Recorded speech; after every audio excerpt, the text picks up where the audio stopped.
दरम्यान अपक्ष अर्ज दाखल केलेल्या भाजप कार्यकर्त्यांनी तात्काळ अर्ज मागे घ्या, अन्यथा पक्ष शिस्तीनुसार कारवाई केली जाईल। सोलापूर भाजपच्या शहराध्यक्ष रोहिणी तडवळकर यांनी हा इशारा दिलाय। पक्षहित लक्षात घेऊन माघार घ्यावी असं रोहिणी तडवळकर म्हणाल्यात। अर्ज माघारी घेऊन अधिकृत उमेदवारांच्या प्रचारात सहभागी व्हावं, माघार घेणाऱ्या कार्यकर्त्यांची पक्षाकडून योग्य दखल घेतली जाईल। सोलापूरमध्ये भाजप तिकीट वाटपावरून पक्षांतर्गत प्रचंड नाराजी आहे। जवळपास 20 ते 25 कार्यकर्त्यांनी अपक्ष आणि इतर पक्षातून उमेदवारी अर्ज दाखल केलाय।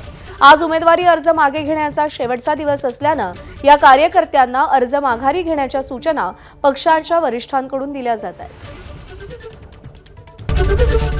एबीपी माझा, उघडा डोळे बघा नीट।